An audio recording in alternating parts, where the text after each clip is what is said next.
Ladies and gentlemen, the guests are arriving now on stage. We welcome them.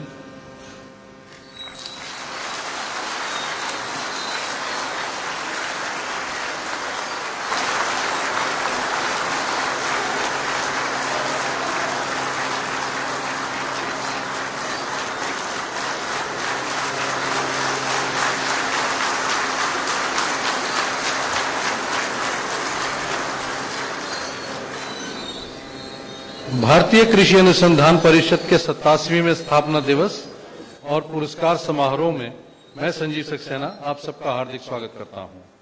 हमें गर्व और प्रसन्नता है कि आज माननीय प्रधानमंत्री जी हमारा उत्साह बढ़ाने के लिए हमारे बीच हैं। अब कार्यक्रम का आरंभ आईसीआर गीत से किया जाएगा।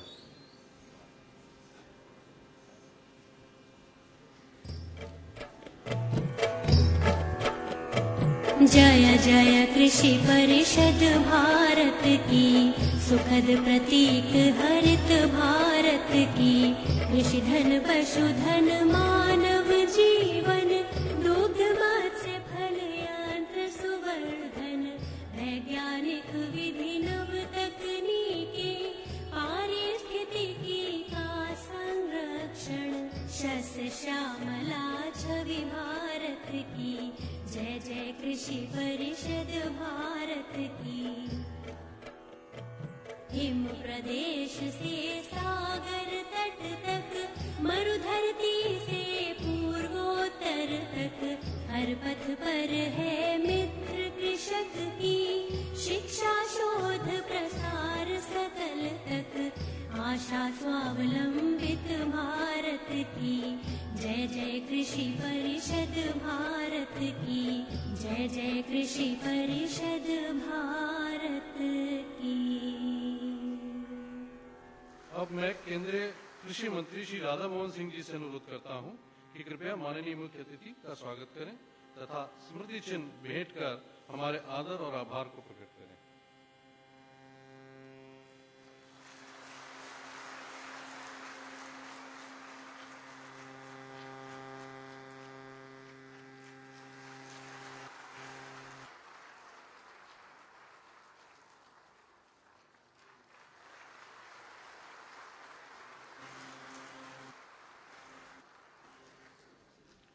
धन्यवाद मंत्री जी। अब मैं डेयर के सचिव और आईसीआर के महानिदेशक महोदय से अनुरोध करता हूं कि कृपया बिहार के महामहिम राज्यपाल महोदय का स्वागत करें।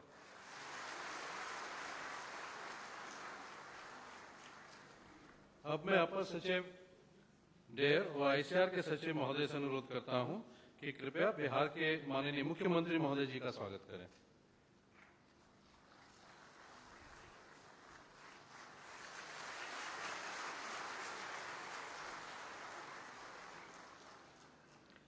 अब मैं माननीय केंद्रीय कृषि मंत्री एवं आईसीआर सोसाइटी के अध्यक्ष श्री राधा मोहन सिंह जी से अनुरोध करता हूं कि कृपया अपने स्वागत भाषण से मुख्य अतिथि तथा सम्मानित अतिथियों का स्वागत करें। आज की समारोह में उपस्थित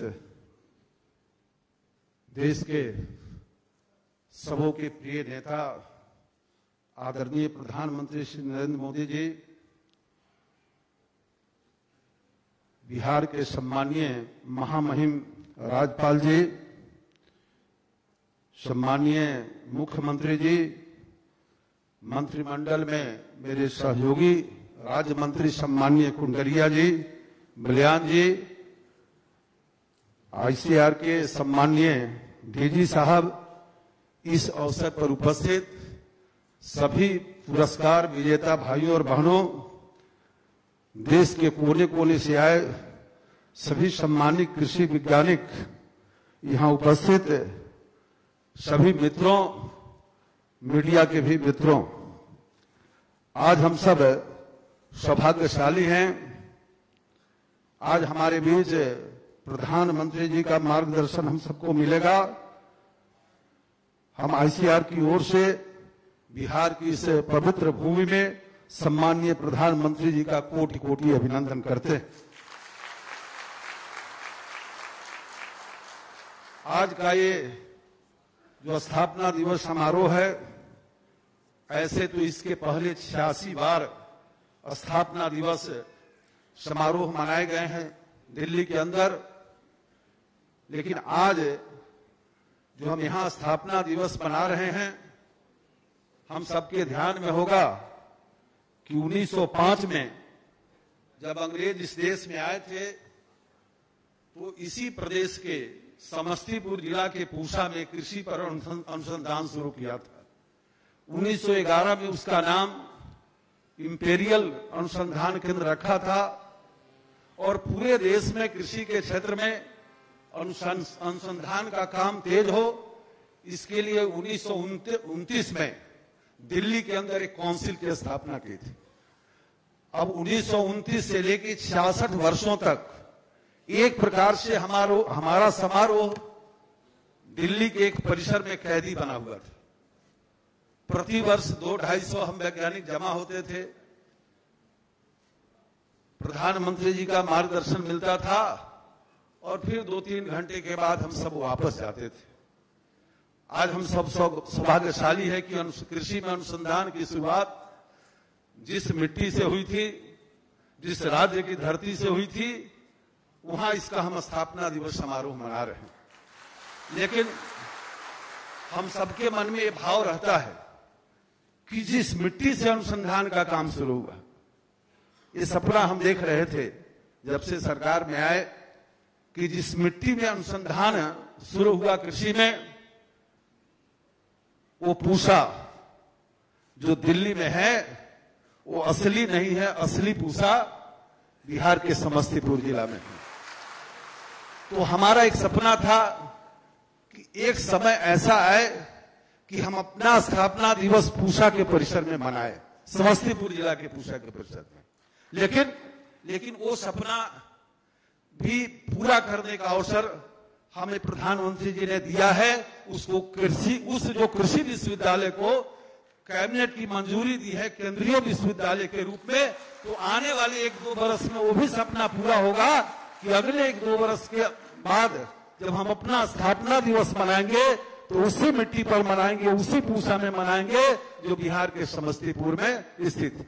बिहार देश भर के वैज्ञानिक और बिहार के हम सब लोग प्रधानमंत्री जी के प्रति आभारी हैं और हम इसलिए भी अभिनंदन करना चाहते हैं कि उसको केंद्रीय विश्वविद्यालय बनाने का कैबिनेट के द्वारा इन्होंने जो मंजूरी दी है, इसके लिए हम सब बिहार के लोग और देश भर के कृषि वैज्ञानिक आभार प्रकट करते हैं।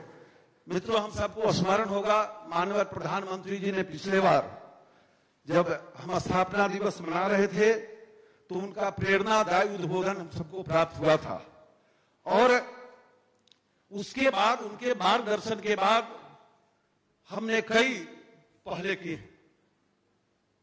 कई कार्यक्रम प्रारंभ किए हैं और कई खोज भी हम लोगों ने किए। उसके विस्तार में हम नहीं जाना चाहते, लेकिन कुछ नई पहले हैं जिसका शुभारंभ आज आदरणीय प्रधानमंत्री जी करेंगे। और उसी में प्रधानमंत्री जी ने कहा था जो इनका सपना है कि हिंदुस्तान का किसान दुनिया का पेट भरे और हिंदुस्तान की कृषि हिंदुस्तान के किसान का जेब भरे।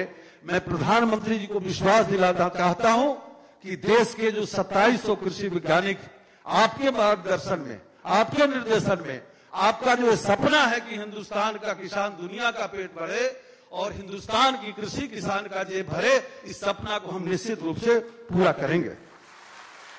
बिहार की मिट्टी उपजाऊ है, यहाँ 76% लोग कृषि पर निर्भर है और आपने एक और सपना देखा है दूसरी हरित क्रांति का केंद्र पूर्वी राज्यों को बनाने का। और मुझे प्रसन्नता है कि आजादी के बाद जो 67 वर्ष तक सिर्फ एक और एक कृषि अनुसंधान संस्थान था, आपने न सिर्फ घोषणा की कि इसी प्रकार से 2 बनेंगे, बल्कि उसके लिए पर्याप्त धनराशि का भी आवंटन किया और बरही के अंदर जो बिहार के सीमा पर आता है उसका शिलान्यास भी किया। ये निश्चित रूप से पूर्वी क्षेत्र में हरित क्रांति का जो आपका सपना है उसको पूरा करने में बड़ी भूमिका निभाएगा। और जिस प्रकार से आपके निर्देशन में बिहार के अंदर और सारी योजनाएं कृषि के क्षेत्र में चल रही, ये कृषि विज्ञान केंद्र देश के 642 जिलों में, जिसके माध्यम से राज्य सरकारों के सहयोग से हम फील्ड एक्सटेंशन करते हैं। आज हम आभार व्यक्त करना चाहेंगे कि इसका जो इसका एक केंद्र था कलकत्ता में, और उसी के माध्यम से बिहार के कृषि विज्ञान केंद्रों का भी देखरेख होता था। आपने स्वीकृति दी है और एक उसका केंद्र बिहार में बनाने का, जहां 38 कृषि विज्ञान केंद्र है और 6 नए जो बड़े जिले हैं उनमें भी स्थापना का निर्णय हो चुका है। तो एक उसका अलग से पटना में उसका निर्देशालय बनाया जाएगा, जिसका शुभारंभ मैं समझता हूं कि अगस्त महीने के अंदर होगा। इसी प्रकार से जो बंबई के अंदर मत्स्यिकी का सिर्फ एक डीम्ड यूनिवर्सिटी है, उसके भी शोध और प्रशिक्षण के दृष्टि से बिहार के मुजफ्फरपुर में खोलने का निर्णय हुआ है, और जिसके लिए हम बिहार सरकार के संपर्क में हैं, और मुझे उम्मीद है कि शीघ्र हमें जमीन मिलेगा और उसको भी हम प्रारंभ करेंगे। तो पूर्वी राज्यों में जो हरित क्रांति का सपना है और पटना को, बिहार को केंद्र बनाने का आपका सपना है, तो जिस प्रकार से आपका मार्गदर्शन हो रहा है, निश्चित रूप से उस सपना को हम पूरा करेंगे और बिहार के किसान, देश के किसान का जेब भरे, उत्पादकता बढ़े, अच्छा मार्केटिंग हो। इस तमाम मुद्दों पर जो आपका मार्गदर्शन मिल रहा है, उसके लिए हम आईसीआर के लोग, कृषि मंत्रालय के लोग आपके प्रति आभार प्रकट करते हुए और बिहार की कोशिश जनता की ओर से, देश के समस्त कृषि वैज्ञानिकों की ओर से आपका अभिनंदन करते हुए, वंदन करते हुए अपनी बात समाप्त करता हूं।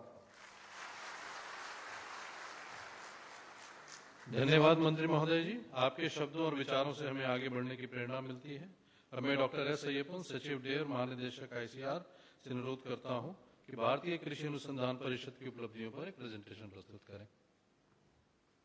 आज के मुख्य अतिथि परम आदरणीय प्रधानमंत्री जी, आज के बिहार के सम्मानीय राज्यपाल श्री के एन त्रिपाठी जी, बिहार के सम्मानीय मुख्यमंत्री श्री नीतीश कुमार जी, सम्मानीय केंद्रीय कृषि मंत्री और अध्यक्ष भारतीय कृषि अनुसंधान परिषद श्री राधा मोहन सिंह जी, माननीय केंद्रीय कृषि राज्य मंत्री डॉक्टर संजीव कुमार बालियान जी, माननीय केंद्रीय कृषि राज्य मंत्री श्री मोहन भाई कुंडरिया जी, भारतीय कृषि अनुसंधान परिषद के परिवार, कुलपति और निदेशक गण, पुरस्कार विजेता, वैज्ञानिक गण, मीडिया मित्रों, देवियों सज्जनों, नमस्कार और सादर स्वागत।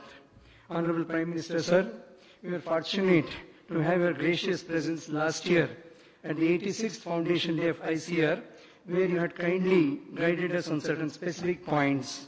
We have acted upon these and also proposed plans for future that I would like to present at this august occasion, where the entire Indian National Agriculture Research Education System, comprising the agricultural universities, ICR institutes, and the Krishi Vigyan Kendras, as also our colleagues from the FAO and the CG institutes are present at this occasion. These were a few points that you told us, sir. Now, this year, 2015, is the golden jubilee year of the Indian Green Revolution, also the International Year of Soils. Sir, we have moved from shortage to surplus, but the challenge today is to achieve resilience in agriculture, how to make agriculture knowledge-based, and how to make it remunerative.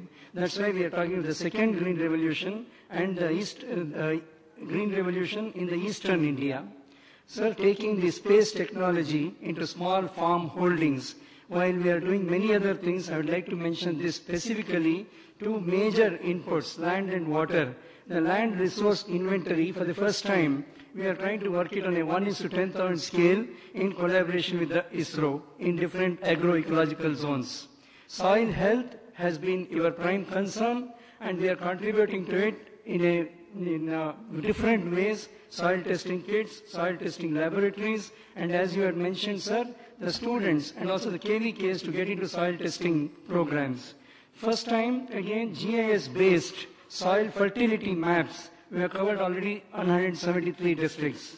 Next concern is the climate change. The ICR, pioneering organization for having a national initiative on climate resilient agriculture, whether it's rainwater harvesting, groundwater management, short duration crops, community nurseries, and so on, including feed blocks and animal vaccines. Or, for example, this product called hydrogel that can hold water up to 1,000 times to be used in small farms.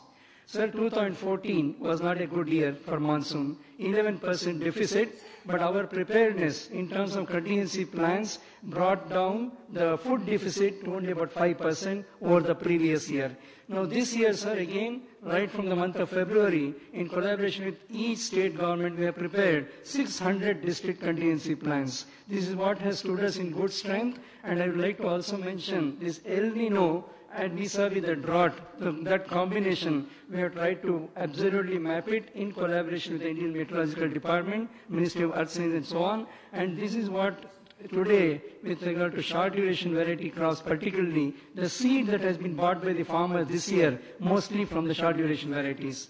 Pearl drop, more crop was a mantra you gave us last year.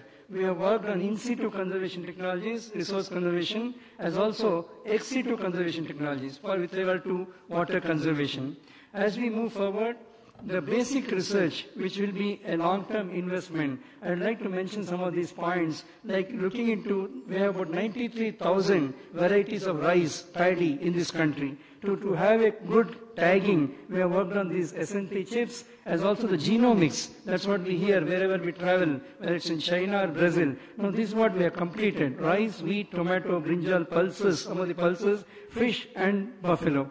Now, further, the National Agricultural Science Fund is patterned on the US model. So this year, since the last 14 months, I'd like to mention here specifically 82 new varieties of cereals, pulses, oilseeds, as also 11 varieties of vegetables and fruits. Seed for need is what we are now addressing for the smallholder farmers. Varieties again, for resilience and profit, the wheat variety we have for the northwestern zone. Also the Pusa Basmati, which we earn about 25,000 crore rupees in export earnings. This variety has been improved over the previous one, 1121. Also serve one high protein rice, 11.5% protein in the eastern India that we have been able to identify. Sorghum, pearl millet, the coarse millets as nutri-cereals. Pulses has been another passion of yours. Pulses for nutrition security, a clear roadmap, sir, that we have developed. 27 million hectares, 1 ton per hectare, that's enough. So we would easily reach what we require, about 25 million tons. Today, we are importing something like 6 million tons that got reduced to 3 million tons. Now further going to the new biology of pulses. Again here, genome sequencing, Arharho, Channa. We have been able to have the particularly transgenic portion I'd like to bring to your kind notice, sir. The part borer is a major issue. And we are working on this, and we would have this material ready. Rice fallows in eastern India would be ideal for pulse cultivation. Groundnut, again a concern with regard to oil seeds. The short duration ones, 95 to 105 days, or the mustard, rapeseed mustard, sarso ka jo hai, it's about 2.3 tons. That's the level we have reached in improved Indian mustard. Horticulture, the plantation crops, the diseases has been a problem. Now we are able to have these varieties of superior tender coconut. Isabgol, for the first time, the hybrid, cashew hybrid, 11 to 12 grams each cashew nut. Date palm in the western India, particularly Gujarat, Rajasthan, we have the tissue culture protocol absolutely standardized. Floating horticulture, we call it aquaponics, hydroponics and so on. Floating horticulture is an emerging dimension in horticulture. Also the vertical farming. Now this is what we are concentrating, focusing on in futuristic ways. With regard to the animal breeds, this year we have been able to register some of these from Rajasthan, Manipuri cattle, Sholapuri sheep. Now each of these are very hardy, resilient and disease resistant. This is what we would like to bring before you, sir. Animal cloning, I'd like to submit and assure we are at the global level. Whether it's US or Australia, with regard to cloning from different sources, these are buffalo cloning, or for the first time, joint platform with the Indian Council of Medical Research with regard to zoonosis center that's been contemplated at Kanpur. These are something that are coming up. I'd like to also mention this year, India became a 10 million ton fish country. This is again a record, sir. And with regard to Hilsa, which is a major issue, importing Hilsa from Bangladesh, during this year, we have been able to standardize the breeding and the seed production is already there. Seaweeds, that was a point that you mentioned last year, sir, should be brought to agriculture particularly, so field crops and so on. So the seaweed extract that we have tried with some vegetables like okra or incorporating seaweeds into animal ration, animal food ration, have given very good results, as also high value compounds, agarose from seaweeds. Namami Gange, a major program in which ICR is partnering with regard to these important fish species. These are indicator species. If they are found, the water is clean. So this is what we have joined the program in the recent past. Organic farming, another mission that the Government of India has again with greater vigor brought in. I'd like to mention during this year, 9 organic products were accorded GI registration, and mostly in the northeastern India. The northeastern India, the tribal regions, this is where we are talking of a fine combination of ITK and science and technology to bring that kind of money to these weaker sections. Now, the problems that we have with regard to some of the water guzzling crops, like particularly sugarcane. Sugarcane is one concern. Now, here the diversification possibilities that we have with regard to, for example, in Maharashtra, the horticulture that has come up in the sugarcane fields, or sugar beet as an option, is what we are bringing before you. The health concerns, the one health that we talk of, the soil, plant, animal, and man. So in this direction, new diagnostics that have come up, amazing possibilities. One chip that can diagnose more than 1,000 viruses is what we have in this year. The national agri-security we had briefly mentioned last year. Now with regard to new diagnostics, as also the vertebrate pest management, a new network that we have launched during the year.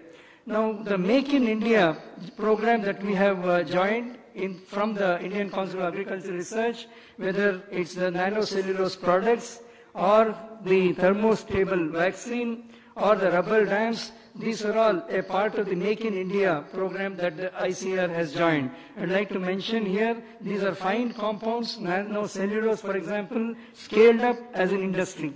Small, smart machines for agriculture, sensor-based agriculture, whether it's for water levels or the food storage or tagging livestock, or for example, just to have the maturity stage of mango, non-destructive materials, sensors, or new things that are happening. So secondary agriculture is our focus. We have revalidated the post-harvest losses. Now this comes to about 92,000 crore rupees of post-harvest losses in agriculture every year.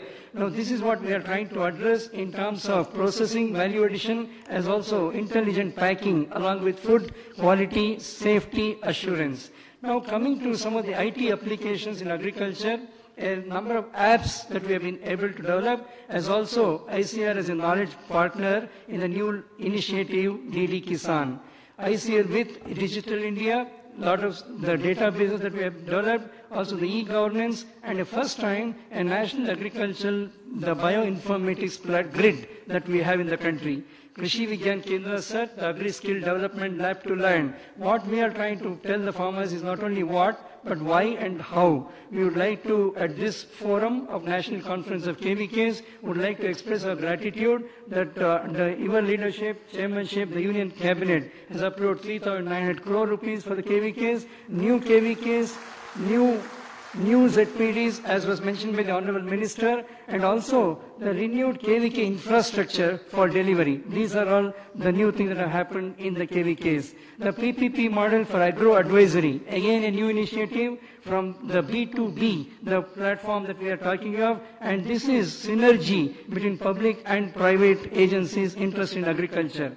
Under your leadership again, sir, with this reaching out to farmers, we are thankful that you dedicated one edition of Man Ki Baat for exclusively talking to farmers and agriculture. And now we would like to address farmers as agripreneurs than just farmers. That's where secondary agriculture is important. A new initiative again by our Honorable Agriculture Minister, the Mera Gaon, Mera Gaurav, that will be launched today. Scientists to join to become social science agents. Sir, at this time, we would like to again say how grateful we are for the renewed trust for quality agricultural education in this country, whether it's the Central Agriculture University in Jhansi or the Agricultural Biotechnology Institute in Ranchi, IRA Jharkhand, and the RAU that was mentioned as CAU, and also the National Agricultural Education Accreditation Board, agriculture in secondary schools, linking agriculture universities with commodity boards. Very important thing, sir, that has been just addressed on the 16th July by the Union Cabinet for about 2,900 crores, enhanced scholarship for students. Also IRA Jharkhand, a first in the century. Sir, we are proposing the National Agricultural Higher Education Project as a reform process in the universities. The overseas reach, the ICR country focus but global reach. In this month only, you are at UFA, sir, and we are grateful to you that you envisioned this Agriculture Research Center of the BRICS, and also the Netaji Subhash International Fellowships, and further the overseas efforts that we are making from ICR, whether it's in Nepal or Myanmar or Afghanistan and Africa in particular. Coming to 2050s, sir, you had told us जब भारतीय कृषि अनुसंधान परिषद का centenary होगा, that means another 13 years, by 2029, what are your plans? So that we have developed, that's about 2030 document that we talked of. Further, as a futuristic organization, we have developed documents, vision documents for 2050. Now, what we would like to do is by 2030, enhance productivity. Now, that's what is our main concern, by 40%, using all these tools, including hybrid technology or the GM technology that's being adopted by many countries, reduce emissions from agriculture. In this context, agriculture research, education, extension for food national security, we had convened meetings of our colleagues, sir, who will be in service in 2050. It was great to hear them, their imaginations as they go along. This is what is the group that we will be having in 2050. 2050 and beyond, in schools, in colleges, and entrepreneurs. How we would include agriculture in all these dimensions was the important thing. Agri-robotics is the future, as we have been seeing the problems in labor and so on. The last slide that I would like to mention here, sir, we are talking of triple I's: integration, innovation, investments. So in this format, more of integrated farming systems, peri-urban farming, as I said, vertical farming, One Health, referral laboratories, skill development, value chain, a real value for produce. These are all what we have envisioned on this occasion.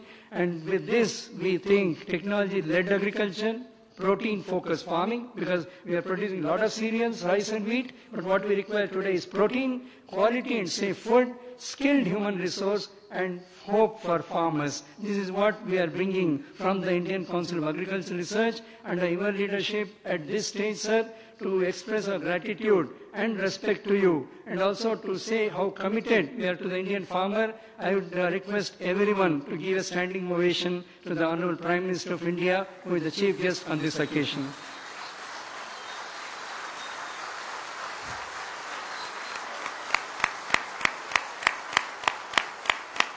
Thank you very much.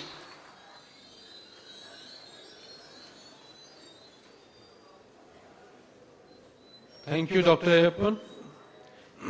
और अब समय है माननीय प्रधानमंत्री महोदय के कर कमलों से भारतीय कृषि अनुसंधान परिषद पुरस्कारों के विजेताओं को सम्मानित करने का। मैं क्रम से विजेताओं को बुलाऊंगा।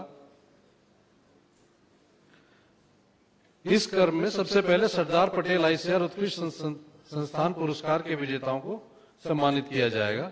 यह पुरस्कार प्रत्येक वर्ष परिषद के एक बड़े संस्थान, एक छोटे संस्थान और एक कृषि विश्वविद्यालय को प्रदान किया जाता है। कृषि विश्वविद्यालयों के वर्ग के अंतर्गत असम कृषि विश्वविद्यालय जोरहट को पुरस्कृत किया जा रहा है। पुरस्कार ग्रहण करने के लिए मैं अनुरोध करता हूं असम कृषि विश्वविद्यालय के वाइस चांसलर डॉक्टर के.एम. बजरबोरिया जी की वे मंच पर आए। यह विश्वविद्यालय भारत के संपूर्ण उत्तर पूर्वी क्षेत्र के लिए फीडर विश्वविद्यालय के रूप में कार्य करता है।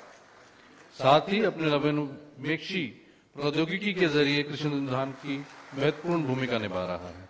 बड़े संस्थान के वर्ग के अंतर्गत हैदराबाद स्थित बरानी कृषि अनुसंधान संस्थान क्रीडा को यह पुरस्कार दिया जा रहा है। मैं अनुरोध करूंगा डायरेक्टर डॉक्टर चेरुकुमली श्रीनिवास राव जी से कि वो पुरस्कार ग्रहण करें। इस संस्थान ने कृषि विश्वविद्यालयों के सहयोग से विकसित लगभग 600 जिला आकस्मिक योजनाएं एग्रीकल्चर कंटीजेंसी प्लान्स को राज्यों में जिला प्रशासन द्वारा लागू किया। छोटे संस्थान में राष्ट्रीय अश्व अनुसंधान केंद्र हिसार को पुरस्कृत किया जा रहा है। मैं आमंत्रित कर रहा हूं डॉक्टर बीएन त्रिपाठी को, निदेशक संस्थान के, देश में अश्वों के सभी प्रमुख रोगों के उपचार और नए रोगों की रोकथाम के लिए एकमात्र संस्थान। पुरस्कार की अगली कड़ी में जगजीवन राम अभिनव किसान पुरस्कार की घोषणा की जाती है। इस वर्ष ये पुरस्कार राष्ट्रीय स्तर पर श्री दीपेन कुमार मुकुंद भाई शाह को सम्मानित किया जा रहा है। श्री शाह सृजन के बीजों का मूल्यवर्धन करते हैं। मैं आमंत्रित करूंगा डाइवर्सिफाइड एग्रीकल्चर एनजी रंगा पुरस्कार से सम्मानित श्री गुरप्रीत सिंह शेरगिल को। यह पुरस्कार विविधतापूर्ण कृषि के क्षेत्र में अपनी नई सोच के उत्कृष्ट योगदान के लिए किसानों को प्रदान किया जाता है। अब समय है कृषि अनुसंधान एवं विकास के क्षेत्र में उत्कृष्ट पत्रकारिता के लिए चौधरी चरण सिंह पुरस्कार की घोषणा का। इस वर्ष इलेक्ट्रॉनिक मीडिया के लिए पुरस्कार श्री अरविंद कुमार सिंह को दिया जा रहा है। श्री सिंह राज्यसभा टीवी में सहायक संपादक हैं।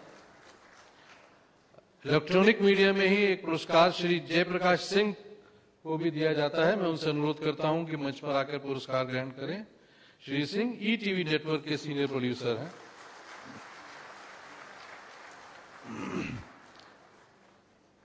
इस वर्ष प्रिंट मीडिया के लिए यह पुरस्कार श्री सुरेंद्र प्रसाद सिंह को दिया जा रहा है। श्री सिंह से अनुरोध है कि कृपया मंच पर आकर पुरस्कार ग्रहण करें। श्री सिंह दैनिक जागरण समाचार पत्र के डिप्टी ब्यूरो चीफ हैं। प्रिंट मीडिया में ही पुरस्कार श्री अरविंद कुमार सिंह जी को भी दिया जाता है।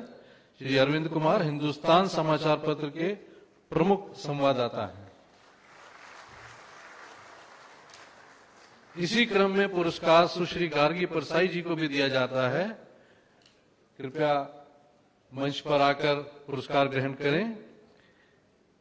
श्रीमती परसाई द हिंदू समाचार पत्र की एसोसिएट एडिटर हैं। प्रिंट मीडिया का अगला पुरस्कार श्रीमती माधवी सैली को दिया जा रहा है। श्रीमती सैली कृपया मंच पर आकर पुरस्कार ग्रहण करें। द इकोनॉमिक टाइम्स समाचार पत्र की विशेष संवाददाता है। तालियों का क्रम टूटना नहीं चाहिए। आप सभी से अनुरोध है कि एक बार जोरदार तालियों से पुरस्कार विजेताओं का हौसला बढ़ाएं। अब प्रधानमंत्री महोदय जी से अनुरोध है कि कृपया आईसीआर द्वारा विकसित मृदा परीक्षण मिनी लैब का किसानों को वितरण शुभारंभ करें। मंच पर आमंत्रित कर रहा हूं Shri Dilip Kumar Kushwaha. It's a mini kit मृदा रक्षक developed by ICR, Indian Institute of Soil Sciences. Shri Arvind Choubey, इनका दिलीप कुमार कुशवाहा बोले थे सर। और अब हम बुलाएंगे श्री अरविंद चौबे जी को।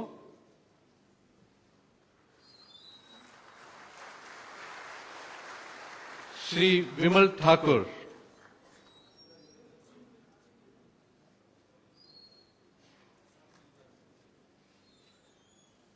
श्री विमल किशोर ठाकुर। हमें उम्मीद है कि ये छोटी लैब इनके लिए बहुत काम आएगी। धन्यवाद माननीय प्रधानमंत्री महोदय जी, आपने अपने कार्यक्रमों द्वारा पुरस्कार प्रदान करके सबका हौसला बढ़ाया और प्रोत्साहित किया। अब मैं माननीय प्रधानमंत्री महोदय जी से अनुरोध करूंगा कि कृपया भारतीय कृषि अनुसंधान परिषद की नई योजनाओं का रिमोट द्वारा शुभारंभ करें।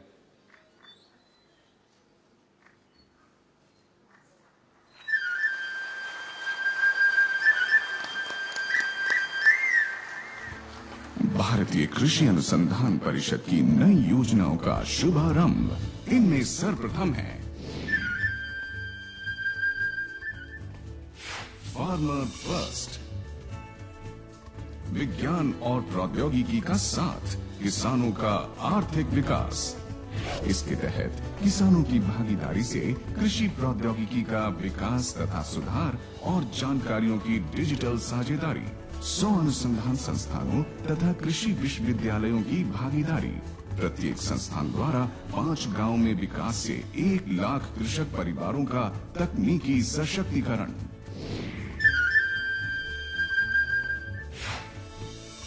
आर्या। युवाओं की नई राह, चलें खेती की ओर। रोजगार तथा आमदनी के लिए ग्रामीण युवाओं में तकनीकी सक्षमता का विकास तथा उद्यम कार्य समूहों का गठन। 25 राज्यों में 10,000 युवाओं के कौशल विकास से कृषि उद्यमिता की नई लहर।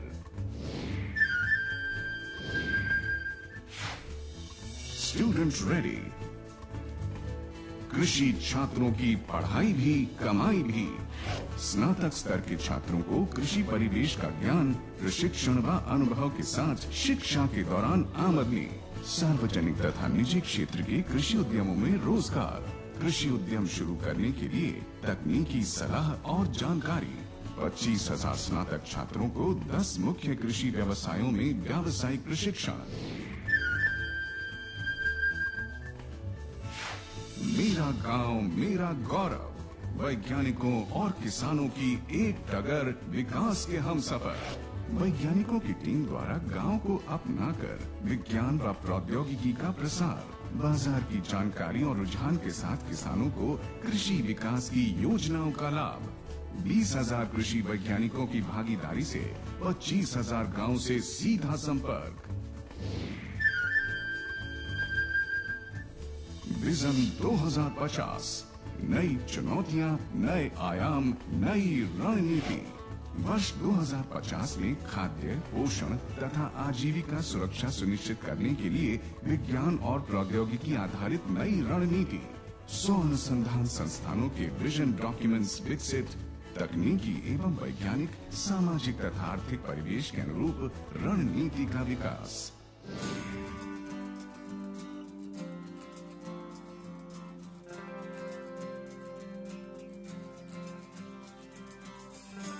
जय किसान, जय विज्ञान।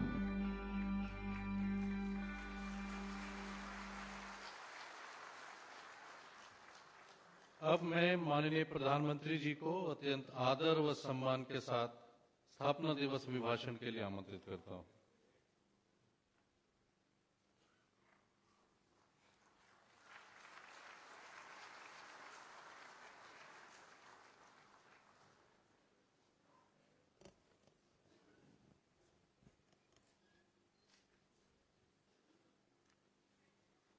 मंच पर विराजमान बिहार के राज्यपाल श्रीमान केशरीनाथ जी त्रिपाठी,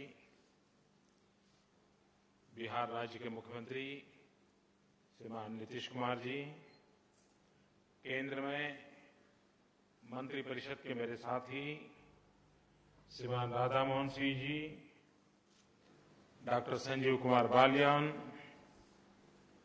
श्री मोहन भाई कुंडारिया, सचिव श्री, उपस्थित कृषि क्षेत्र के सभी वैज्ञानिक,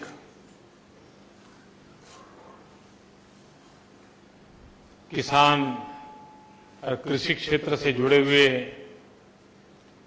सभी महानुभाव, आज जिनका मुझे सम्मान करने का अवसर मिला है, जिन्होंने अपने अपने क्षेत्र के द्वारा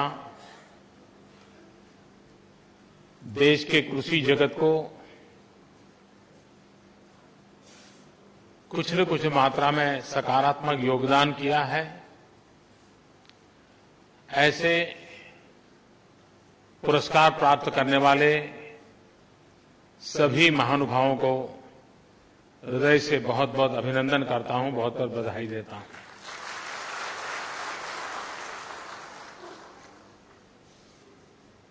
ये समारोह हर वर्ष होता है और बड़े लंबे अरसे से होता है, लेकिन दिल्ली में ही होता है। तो पिछली बार जब मैं गया था पहली बार, तो मैंने कहा था भाई हम जरा दिल्ली से बाहर निकले, और उसका आरंभ आज बिहार में पटना की धरती से हो रहा है। मैं राज्य सरकार का भी आभार व्यक्त करता हूं कि उन्होंने इस समारोह का सफल बनाने में योगदान दिया। और मैं विभाग के मित्रों का भी आभारी हूं, उन्होंने एक पहल की है, क्योंकि उसके कारण उस राज्य के अंदर भी कुछ दिन चर्चा चलती है, अनेक लोगों के सामने नई नई बातें आती हैं। देश भर से जो कृषि वैज्ञानिक यहां आते हैं, उनको भी स्थानीय लोगों से बातचीत करने के कारण अपने विषय में क्या क्या नया चल रहा है उसकी जानकारियां मिलती हैं। तो एक प्रकार से ये अलग अलग स्थान पर जाने से स्वाभाविक रूप से हमें अतिरिक्त लाभ होता है, और उसका प्रारंभ आज यहां से हुआ है। और मुझे ये भी खुशी है कि ये बिहार से प्रारंभ हो रहा है, क्योंकि पूषा का जन्म इसी धरती पर हुआ और एक विदेशी व्यक्ति ने गुलामी के कालखंड में भारत के कृषि सामर्थ्य को भांपा होगा, उसको अंदाज आया होगा, और फिलिप यूएसए के द्वारा बनी हुई ये कामगिरी पूषा के नाम से प्रचलित हो गई। लेकिन उन्होंने बिहार क्यों चुना होगा? कोई अचानक तो हुआ नहीं होगा।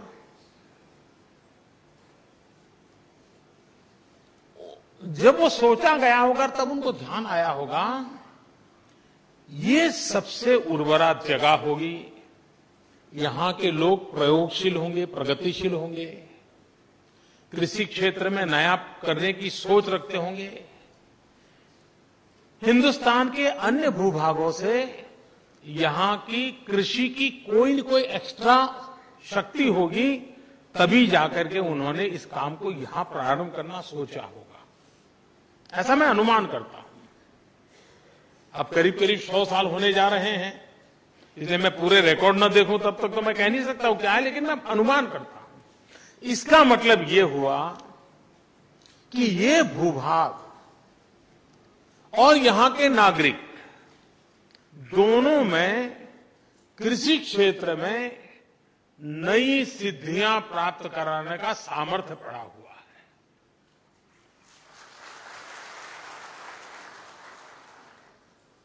हम कभी कभी अपनी चीजों को भूल जाते हैं। चीजें कोई अचानक शुरू नहीं होती हो, किसी न किसी विशेष कारण से शुरू हुई थी। उसके मूल में अगर जाते हैं तो ध्यान आता है। और मैं राधा मोहन सिंह जी को इस बात के लिए बधाई देता हूं कि आपदाग्रस्त कारणों के साथ कारण पूछा यहां से दिल्ली चला गया। अब दिल्ली में तो खेती होती नहीं है, लेकिन पूछा वहां है, और जहां खेती होती थी, जो देश का पेट भरता था, वहां से पूछा चला गया। तो हमने वापस लाने की कोशिश की है।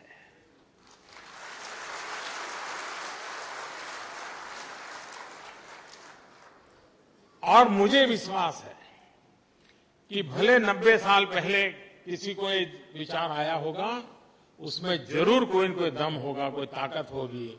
मुझे फिर से एक बार उसको तराशना है, देखना।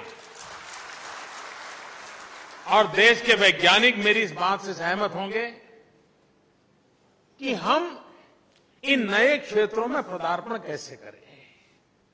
कुछ बातें आप लोगों ने आज अच्छी शुरुआत कर रहे हैं। मैं नहीं जानता हूं हमारे वैज्ञानिक मित्रों को कितना पसंद आया होगा या कितनी सुविधा होगी, क्योंकि वैज्ञानिक अपने काम में इतना खोया हुआ होता है, करीब जिंदगी का महत्वपूर्ण समय उसका लैब में ही चला जाता है। न वो अपने परिवार को काम आता है, न वो खुद को काम आता है। वो उसमें डूब जाता है, पागल की तरह लगा रहता है, और तभी जाकर के आने वाली पीढ़ियों का भला होता है। एक जब अपने सपनों को खपा देता है तब औरों के सपने बन पाते हैं।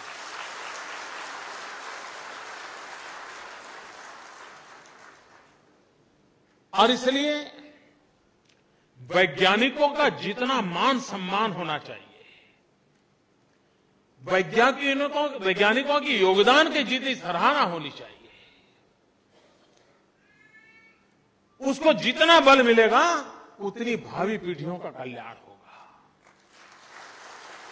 दुर्भाग्य से हमारे देश में हमारी अपनी कठिनाइयां हैं, देश की गरीबी के खिलाफ लड़ाई लड़ना है, और इसलिए इन क्षेत्रों में जितना बजट देना चाहिए उतना दे नहीं पाते हैं। उसके बावजूद भी छोटी छोटी लैब में बैठ करके भी हमारे साइंटिस्ट लगातार काम करते रहते हैं और कोई न कोई नई चीजें देते रहते हैं। लेकिन एक और कदम की ओर जाने का मैंने पिछली बार बात कही थी, आपने उसको योजना के रूप में रखा, land to lab, lab to land.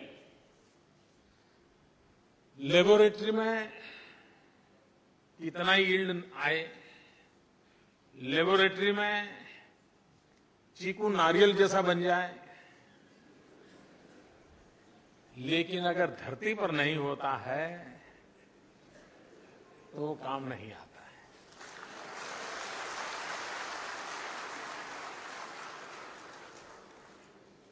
इसलिए हमारी सच्ची कसौटी ये है कि ये जो हम सफलता पाई है लैब में, उसको हमें धरती पर भी कसना चाहिए और किसानों के द्वारा कसना चाहिए।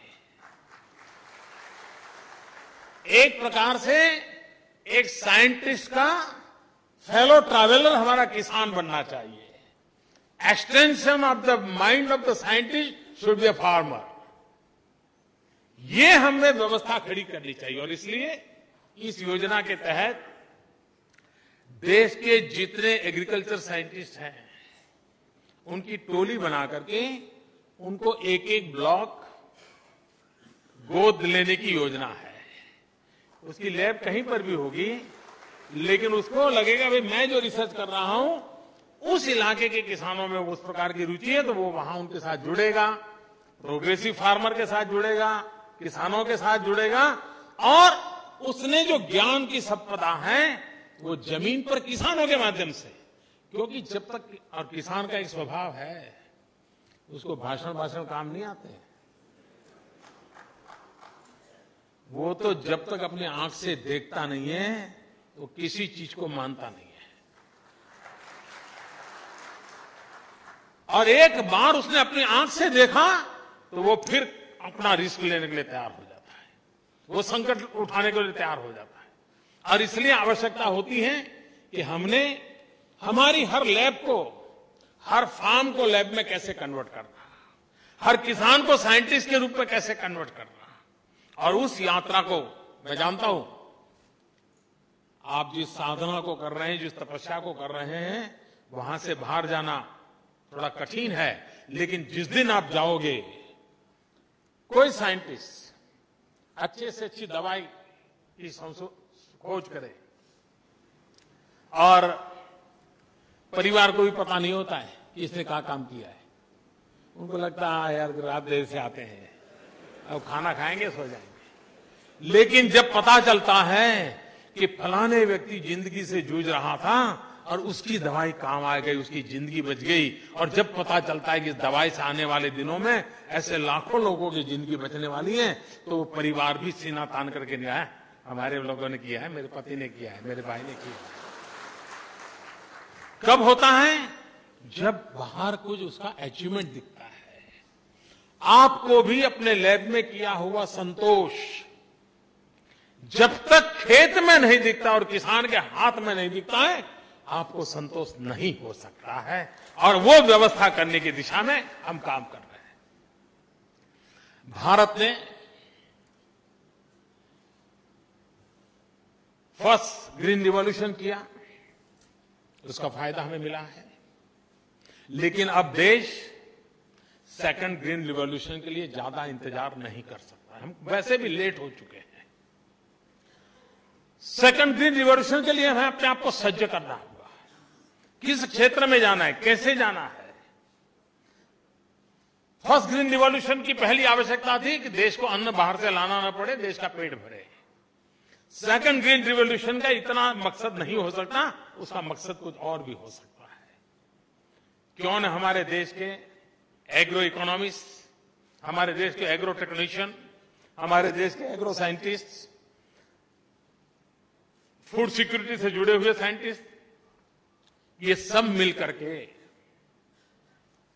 वर्कशॉप करें, हर लेवल पे वर्कशॉप करें और डिजाइन वर्कआउट करें कि हाँ, सेकंड ग्रीन रिवॉल्यूशन का मॉडल क्या हो, प्रायोरिटीज क्या हो, हमने किन चीजों के उत्पादन पर जाना चाहिए, उत्पादकता बढ़ानी है तो किस चीजों की बढ़नी चाहिए।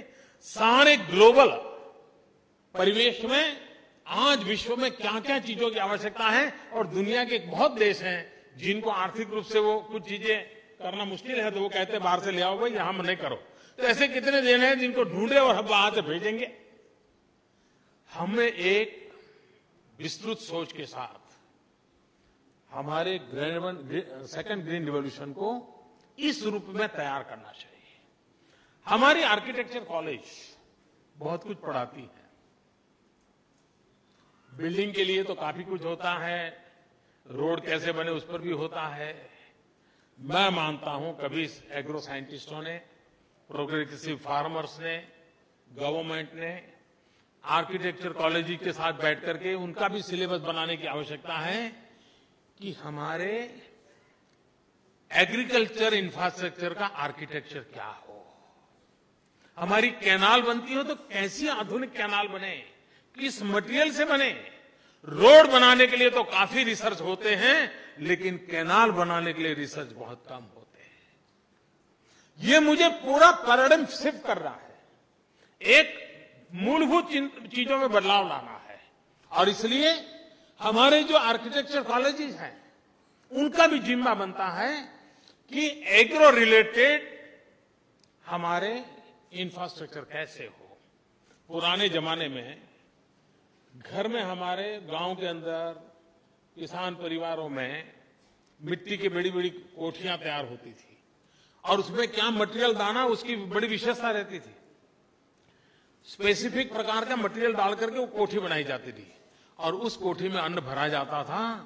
वो सालों तक खराब नहीं होता था और निकालने की टेक्निक भी ऐसी होती थी, ऊपर से नहीं निकालते थे, नीचे से निकालते थे ताकि पुराना माल पहले निकलता था, नया माल ऊपर आता जाता था।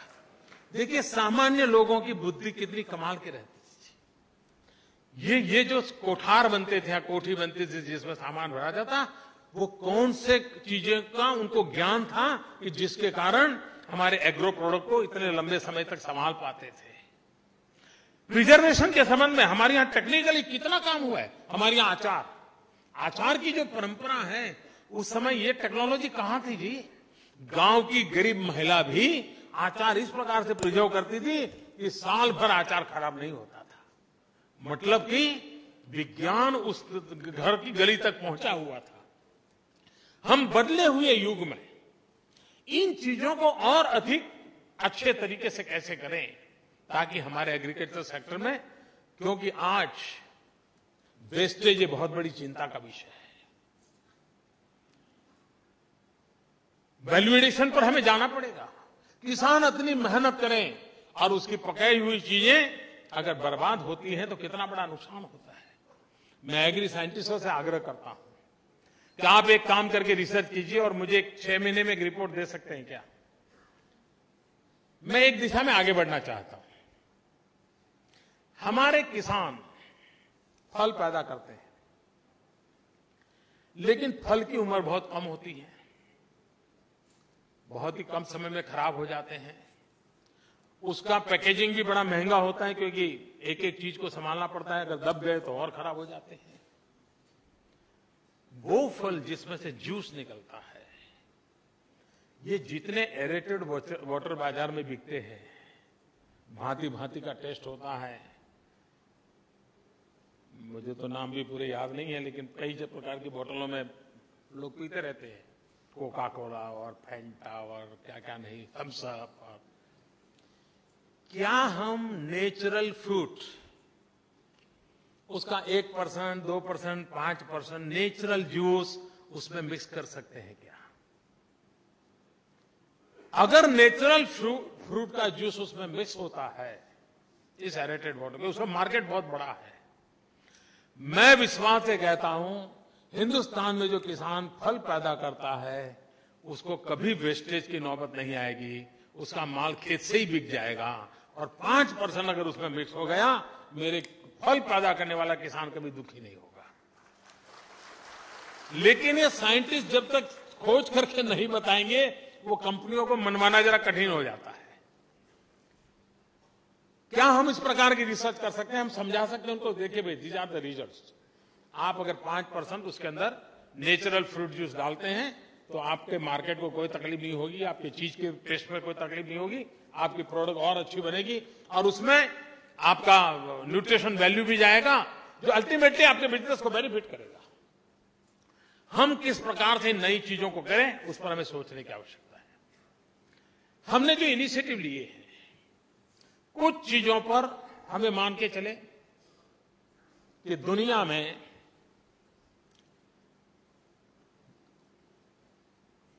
बहुत बड़ी मात्रा में उत्पादकता पर बल दिया जाता है। हमें भी जमीन कम होती जा रही है, परिवार विस्तृत होते जा रहे हैं, एक एक परिवार में जमीन के टुकड़े बढ़ते चले जा रहे हैं। हमें पर एकड़ उत्पादकता कैसे बढ़े, उस पर बल दिए बिना हमारा किसान सुखी नहीं हो सकता है, हमने वो देना पड़ेगा। पिछली बार मैंने मेरी एक मन की बात में कहा था किसानों से कि देश को पल्सेस और ऑयल सीड्स की बड़ी आवश्यकता है, तिलहन और दलहन। देखिए, मैं इस देश के किसानों को जितना नमन करूं उतना कम है। उस बात को उन्होंने माना और इस बार अभी तक जो खबर आई है कि रिकॉर्ड ब्रेक शोइंग दलहन और तिलहन का हमारे किसानों ने किया है। वरना वो क्रॉप चेंज करने को तैयार नहीं था, लेकिन उसने माना कि भाई देश को जरूरत है, चलिए हम बाकी छोड़ देते हैं, इस बार दलहन और तिलहन में चले जाते हैं। और बहुत बड़ी मात्रा में, शायद मुझे लगता है 1.5 गुना हो जाएगा, 2 गुना। अब ये मैं समझता हूं कि अपने आप में, और भारत को इंपोर्ट करना पड़ता है। हमारे एग्रीकल्चर साइंटिस्टों ने और प्रोग्रेसिव फार्मर्स ने और गवर्नमेंट एक बैठ करके तय करना चाहिए। भारत जगह कृषि प्रधान देश है, हम तय करें कि एग्रीकल्चर सेक्टर की कितनी चीजें अभी भी हम इंपोर्ट करते हैं, और हम तय करें कि फलाने वर्ष के बाद हमें एग्रीकल्चर सेक्टर में कम से कम कुछ भी इंपोर्ट नहीं करना पड़ेगा, हम स्वयं आत्मनिर्भर बनेंगे।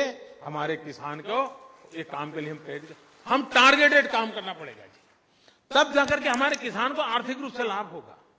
अगर वो नहीं करेंगे तो लाभ नहीं होगा।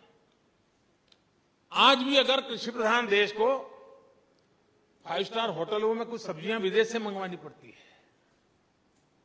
हमारा किसान भी तो तैयार कर सकता है, उसको जरा ज्ञान मिल जाए, पद्धति मिल जाए, वो कर सकता है। देश की आवश्यकताओं की पूर्ति करने की क्षमता किसान में है।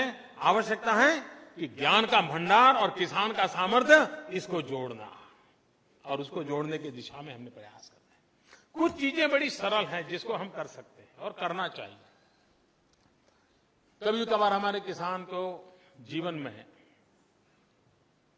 ज्यादातर हमारे यहाँ कोई उतना इरिगेशन नेटवर्क तो है नहीं, ज्यादातर हमारा किसान परमात्मा पर की कृपा पर निर्भर है। बारिश हुई तो अच्छी बात है, नहीं हुई तो मुसीबत है। उसकी एक्स्ट्रा इनकम के जो रास्ते हैं, उसमें पशुपालन हो, पोल्ट्री फार्म हो, मत्स्य उद्योग हो, ये थोड़ा बहुत प्रचलित है। लेकिन हमारा एक बात पर ध्यान नहीं गया है, और वो है शहद पर, हनी बी। ग्लोबली बहुत बड़ा मार्केट है और कम से कम मेहनत वाला काम है, और उसमें बिगड़ने का कोई चांस कम है, और उत्पादन भी बिगड़ने का। अगर एक बार शहद बोतल में भर दिया तो 2, 5, 10 साल तक उसको कुछ नहीं होता है। आज देश में मुझे बताया गया शायद 5 लाख किसान शहद की एक्टिविटी से जुड़े हैं। ये हम टारगेट करके 5 करोड़ पर पहुंचा सकते हैं 1 साल, 2 साल, 3 साल में। उसकी इनकम कितनी बढ़ेगी आप कल्पना। और दुनिया में मार्केट है, ऐसा नहीं कि मार्केट नहीं है। हमारे किसान को हम इस प्रकार से नई नई चीजों के साथ कैसे, और उसके खेत में वैसे ही होने वाला है। और कभी कभार, मैं नहीं जानता हूं हमारे साइंटिस्ट मित्र मेरी इन बातों को स्वीकार करेंगे कि नहीं करेंगे, क्योंकि मेरा तो ऐसे ही किसानों के साथ बैठते उठते सुनी हुई बातें, मैं जो भी ज्ञान अर्जित किया है उसी की बात कर रहा हूं। हमारे जिस इलाके में एलिफेंट्स, हाथियों के कारण खेती को बड़ा नुकसान होता है, जिन जिन इलाकों में हाथी है, मैंने सुना भी है, पढ़ा भी है, और मेरा मानना है कि उसमें सच्चाई भी है। ऐसे खेतों में अगर हनी बी हो तो हनी बी की आवाज से हाथी भाग जाता है, वो आता नहीं है। अब मुझे बताइए फार्मर का प्रोटेक्शन होगा कि नहीं होगा? अब ये इसको कौन समझाएगा, उसे बात कौन करेगा?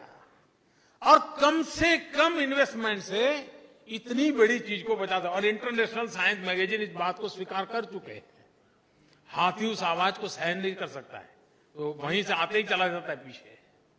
हमारे कई इलाके ऐसे हैं जहां हाथियों के कारण किसानों को परेशानी हो रही है। हम ऐसे व्यवहारू चीजें, और उसके बाद साथ उसको शहद का व्यापार भी मिल जाएगा, उसकी आर्थिक संपदा को भी फायदा होगा। दूसरा काम है जो मेरे स्वच्छ भारत मिशन से भी जुड़ा हुआ है और ऑर्गेनिक फार्मिंग से भी जुड़ा हुआ है। हमें मान के चलिए कि दुनिया में ऑर्गेनिक चीजों का एक बहुत बड़ा बाजार खुल गया है। होलिस्टिक हेल्थ केयर ये बाय एंड लार्ज समाज का स्वभाव बना है। अभी हमने देखा योगा दिवस पर दुनिया ने क्या इसको महत्व दिया है। उसी बात का परिचय है कि होलिस्टिक हेल्थ केयर की तरफ पूरी दुनिया जागृत हुई, सो युवा पीढ़ी ज्यादा जागृत है। कुछ लोग तो यहां तक एक्सट्रीम जा रहे हैं कि वो केमिकल से कलर किए हुए कपड़े पहनने के बजाय कलर्ड कॉटन से बना हुआ ही कपड़ा पसंद करते हैं। और अब तो कॉटन भी कई कलरों में आना शुरू हुआ है, नेचुरल ग्रो हो रहा है जेनेटिक इंजीनियरिंग के कारण। लेकिन ऑर्गेनिक रिक्वायरमेंट दुनिया में बहुत बढ़ रही है। हमारा किसान जिस पैदावार से 1 रुपया कमाता है, अगर वो ऑर्गेनिक है तो उसका $1 मिल जाता है उसको। इकोनॉमिकली बहुत वायबल हो रहा है। लेकिन उसके कुछ नियम है, कुछ आवश्यकताएं हैं। लेकिन एक काम हम कर सकते हैं क्या? आज मान लीजिए देश में वर्मी कंपोज, मान लीजिए आज 50 मिलियन टन होता है, मैं अनुमान कहता हूं। क्या वर्मी कंपोज हम 500 मिलियन टन कर सकते हैं क्या? अगर केचुए, अर्थवर्म्स, ये मान लीजिए देश में 10 मिलियन टन है, ये 100 मिलियन टन हो सकते हैं क्या? आपको कुछ नहीं करना है, सिर्फ लोगों को ज्ञान देना है, बाकी काम तो वो केचुए खुद कर लेंगे।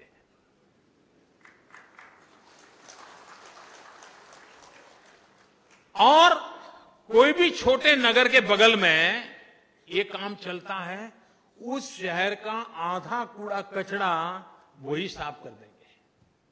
स्वच्छता का काम भी चल जाएगा, कंपोस्ट फर्टिलाइजर भी तैयार हो जाएगा, और जो केचुए का काम करते हैं उनके केचुए भी बिकते हैं, बहुत बड़ी मात्रा में केचुए बिकते हैं। एक ऐसा क्षेत्र है कि जो ऑर्गेनिक फार्मिंग को बढ़ावा दे सकता है, हमारा कूड़ा कचरा साफ हो सकता है, हमारा केमिकल फर्टिलाइजर की वपराश रिक्वायरमेंट कम होती है, किसान की खेती सस्ती हो सकती है। इन चीजों को साथ लेकर के हम सब वैज्ञानिक जगत के लोग, क्योंकि ये बात आपके लेवल पे आएगी तो गले उतरेगी और उसको स्वीकार करेगा। आप प्रयोग करके कहीं लगाओगे, वो करे। कुछ लोग कर रहे हैं। स्वच्छता अभियान का सबसे बड़ा दूत केचुआ बन सकता है और हमारा बहुत बड़ा काम वो कर सकता है, और उससे ऑर्गेनिक फार्मिंग को एक बहुत बड़ा बढ़ावा मिल सकता है। हमारी जमीन बर्बाद हो रही है, केमिकल के कारण हमारी जमीन पर उसकी उर्वरा ताकत कम होती रही है, उसकी हमने चिंता करने की आवश्यकता है। ये काम हो सकता है सहज रूप से। ये चीजें प्राकृतिक व्यवस्थाओं का उपयोग करते हुए की जा सकती हैं। मैं आग्रह करता हूं कि हम हमारे कृषि जीवन में जो सेकंड ग्रीन रिवॉल्यूशन की ओर जा रहे हैं, उसको एक नए दायरे पर ले जा सकते हैं। कई वर्षों से पल्सिस में यील्ड में भी बढ़ावा नहीं हो पा रहा है, और पल्सिस में सबसे बड़ी चैलेंज है उसके प्रोटीन कंटेंट कैसे बढ़े, क्योंकि भारत जैसा देश जहां दलहन से ही प्रोटीन प्राप्त होता है गरीब को, प्रोटीन कंटेंट ज्यादा हो इस प्रकार का दलहन की निर्माण कैसे हो, ये हमारे साइंटिस्ट लैब के अंदर मिशन के रूप में काम करें, हम उसमें अचीव कर सकते हैं, परिणाम मिल सकता है। हमारे देश का तिरंगा झंडा और उसमें ब्लू कलर का चक्र, मैं मानता हूं देश में चतुर क्रांति की आवश्यकता है। तिरंगे झंडे के 3 रंग जो हैं और ब्लू कलर का चक्र है, उन 4 रंगों की चतुर क्रांति की आवश्यकता है। एक तो सैफ्रॉन रिवॉल्यूशन। अब सैफ्रॉन रिवॉल्यूशन का अर्थ पता भांति भांति के लोग अलग अलग करेंगे।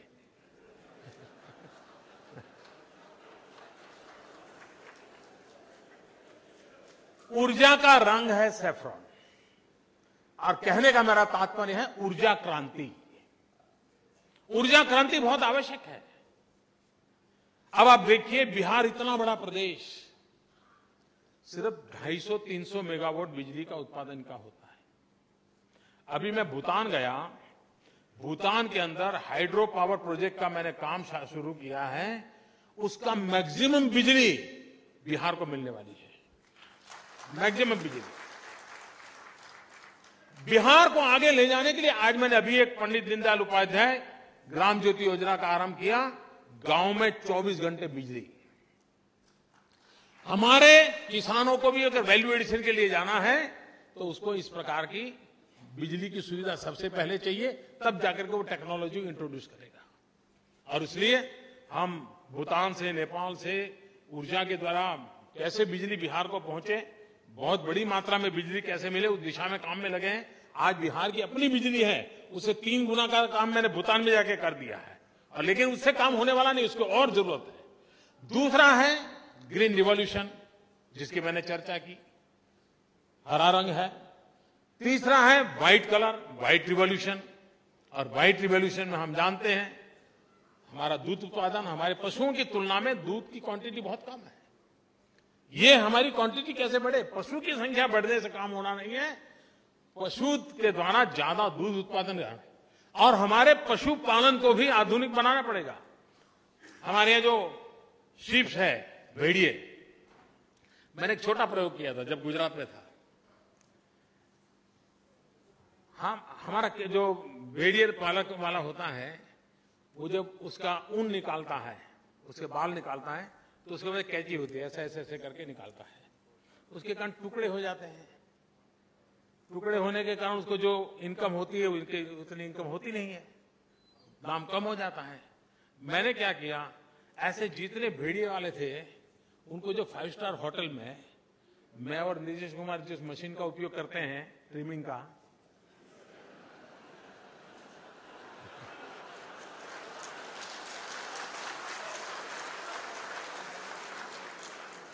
मैंने सब ये जो भेड़िया पालक है उनको मशीन दिया और बैटरी वाला दिया।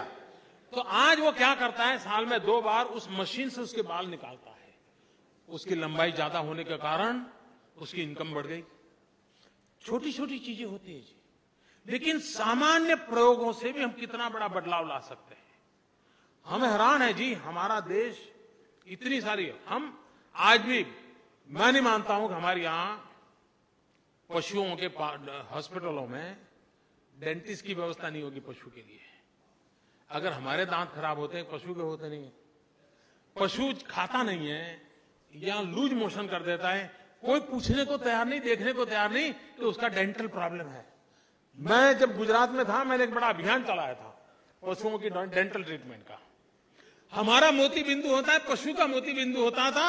मैं पशुओं का मोती बिंदु का ऑपरेशन करता था बहुत बड़ी मात्रा में। मैंने अमेरिका हमारे कुछ डॉक्टरों को भेजा था लेसर टेक्नोलॉजी सीखने के लिए, और पशुओं का ब्लडलेस सर्जरी कैसे हो, और मैं पशुओं के ब्लडलेस सर्जरी में सफलतापूर्वक हमारे यहां मैंने लोगों को काम पे लगाया था।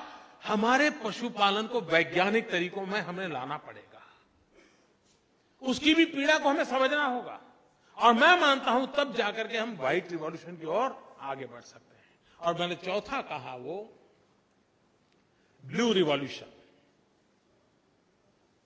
आज भी बिहार में इतना पानी है, लेकिन बिहार आंध्र से 400 करोड़ रुपए की मछली लाकर के खाता है।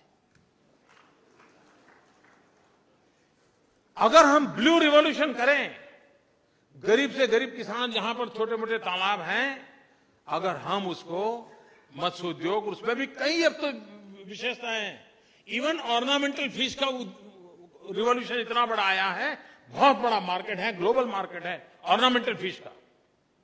हम अगर इस ब्लू रिवॉल्यूशन की ओर भी उतना ही ध्यान दें, और ये सारी चीजें हैं जो अल्टीमेटली गांव गरीब किसान का भला करती है। और इसलिए हम इन बातों को लेकर के हमारे वैज्ञानिक तौर तरीकों के साथ, ये जो हमारा तिरंगे झंडे का तीनों रंग है और चौथा हमारा ब्लू अशोक चक्र है, उन चतुर क्रांति की दिशा में कैसे आगे बढ़े और हमारे किसान भाइयों के भलाई के लिए और एक सुरक्षित आर्थिक व्यवस्था किसानों को मिले, उस दिशा में कैसे काम करें। मैं फिर एक बार राधा मोहन सिंह जी का अभिनंदन करता हूं कि आज पटना में, क्योंकि मुझे लगता है जी हिंदुस्तान का green revolution, second green revolution, वो पूर्वी उत्तर प्रदेश, बिहार, पश्चिम बंगाल, आसाम से ही आने वाला है, ये मैं साफ देख पा रहा हूं। और यही बिहार की धरती हिंदुस्तान में कृषि क्रांति लाके रहेगी, और जिसका प्रारंभ आज इस कार्यक्रम से हो रहा है। मेरी बहुत बहुत शुभकामनाएं, बहुत बहुत धन्यवाद।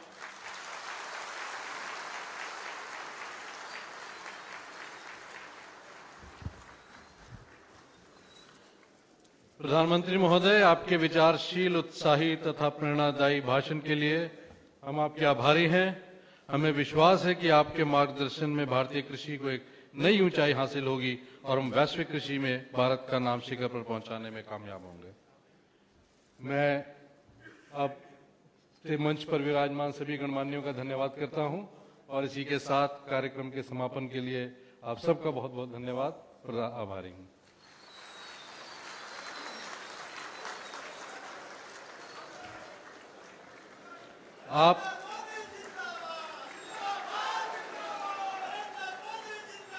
आप सभी से विनम्र निवेदन है कि मुख्य अतिथि के प्रस्थान तक कृपया अपने स्थान पर बने रहें। इसके बाद आपके लिए भोजन की व्यवस्था की गई है।